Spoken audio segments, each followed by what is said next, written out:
So mainly what I'm going to focus on is what the various artist roles and disciplines are. A lot of people may not really fully understand like the breadth of what's there. One other thing that I do want to mention too is that we do have 5 audio designers. They're not getting a lot of love in here. There's one video that I'm going to show that does have some audio, but audio designers are the ones that basically bring all of the sound in the world. And when you start to think about that, it's not just music, it's not just voice, it's all of the ambience in the world. Every tire screech, every shell that hits the ground for that plink, you know, every gun that goes off, all of the explosions and everything, they're a critical component to the overall end experience for that player. So moving forward, I'm going to start with concept art. We've already sort of seen some of the work that concept artists do with the player experience images. That doesn't end right there. We have artists consistently working on like, what does this world look like? What are we going to actually build? What are we going to construct? When you're working with a game like Agents of Mayhem, like what does a flying construction drone look like, right? Like we have to concept that out. We do a lot of 2D work because it's easy to iterate. It's cheaper than actually building something and finding out that it doesn't work. So we spend a lot of time in the concept phase iterating designs for characters, weapons, vehicles, everything and anything you can think of, we're concepting it. Now these get eventually handed off to the artists and the other disciplines where they start to actually realize this for the game engine. So here's an example of a character. Character artists start with nothing and they sculpt these 3D characters based off of the concepts. They are also the ones that are applying the materials and the textures to make metal look like metal and the cloth look like cloth and, bring all of the color and, in this case, theatricality to life.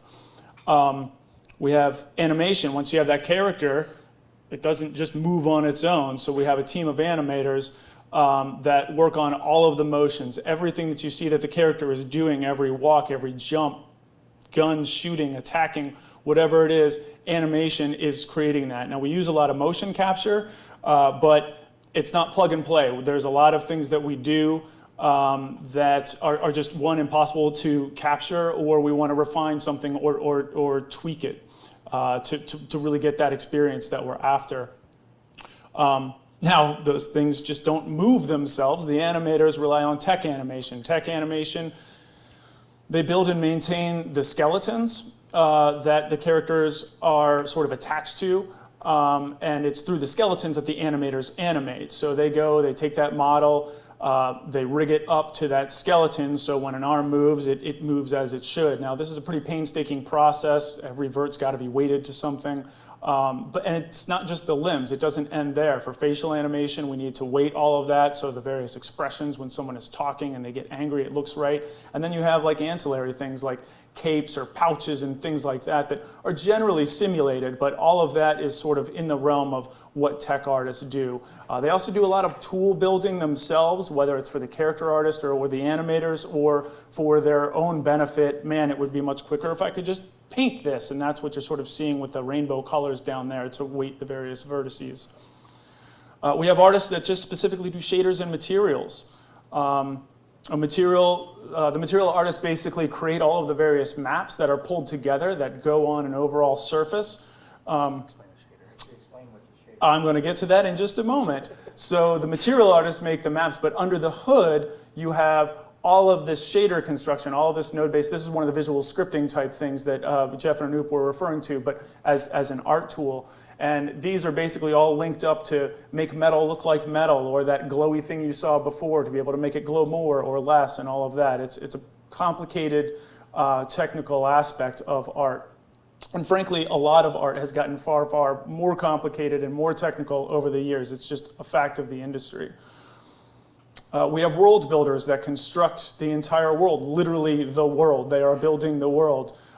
Everything that the player walks through and runs through, and even places that the player doesn't go. The world can't just end. You have to give the illusion of vistas and further off mountains in the distance.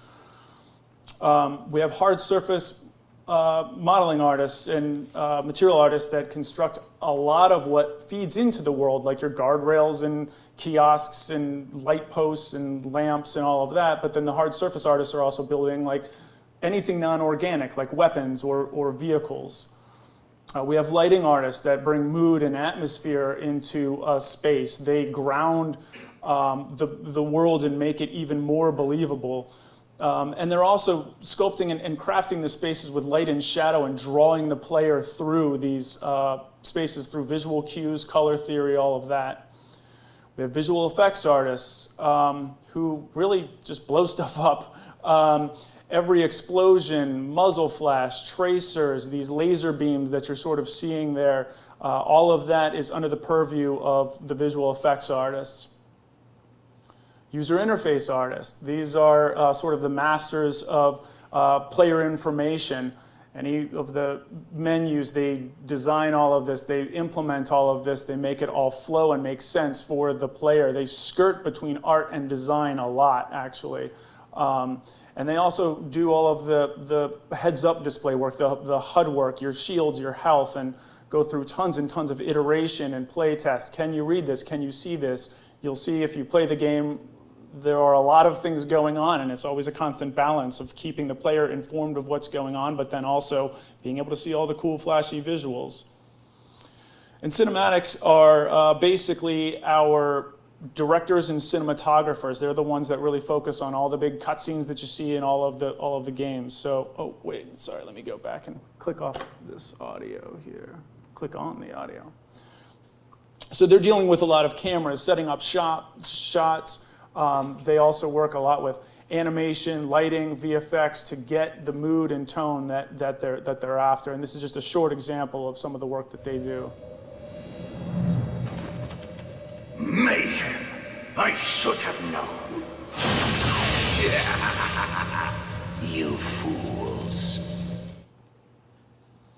Now, all of this would not be possible without tech art. Jeff touched a little bit on this, and tech art bridging the gap between programming and art. They help the artists construct the pipelines that they need to get all of this stuff working. They help maintain a lot of the tools and really empower the artists. And we're going to look at some of the tools in action here specific to world building. Now, if you remember those giant worlds with all the streets and the buildings and everything, this is an example of how those world builders create that. You see these buildings here that there's probably about 8 to 12 pieces that exist as 3D assets. And the tool itself, using some of the splines that Jeff was talking about, will string those things together. You define what you want along this spline, and then we can move things around. We can change the shape of building. We can change what window we want. Do you want an air conditioner in that? Do you not want an air conditioner? Color of, or even material, what it is. Is it brick? Is it concrete? This allows for super rapid iteration and construction of our worlds. And we wouldn't be able to build the games that we do without this sort of tool set. And it doesn't just, oh. I want to say though, that building in the past would have taken a month. It was sent to an outsourcer, it would have come back, we would have looked at it and said, this isn't good enough, and we would have changed it. Because it didn't fit the design, because the design changed. It's crazy. We can do these things so rapidly now, it's changed. You see you pull and windows pop in. That stuff is all based off of this spline system that we have. And it has changed the way we do things. It's just amazing. Yeah, that's right.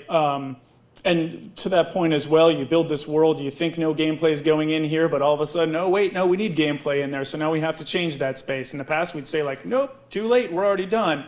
But with these tools, we sort of have the ability to get through those. I don't know if this, I think it got messed up because I went back. Oh, yeah, there you go. So this is an example. Once we have one of those buildings that we like, this is called our outfit system. It allows us to go into these particular buildings, any building, every building, and begin to quickly change materials and the visuals on them to get even more visual variety out of it. And then even once you get one of these, it's not locked in. We can go back into those splines. We can push and pull. Let's say a road network changes or whatever. All of a sudden, we need something going right down in between those buildings. It's very, very easy to make those changes. And we've saved literally many, many man years because of this tool system.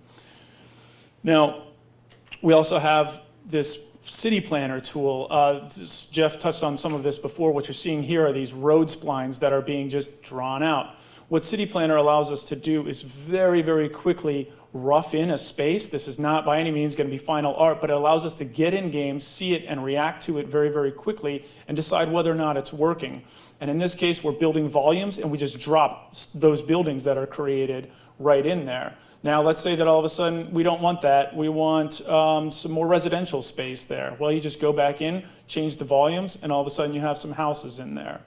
We have terrain painting, which allows us to get some of that undulation and variation in the overall ground plane. And we're going to get into even some more complicated uses of that curved roads in the past. Again, this prior to us having this editor, we were doing all this in 3D Studio Max. And I don't know if anybody here is an artist, but we were building all of this vert by hand. Very limited tool support, and it took forever. And now with this, we can bang out a city in no time and again, quickly get an understanding and an idea of what's working and what's not, both from a gameplay, narrative element, visual element. It is a super powerful tool.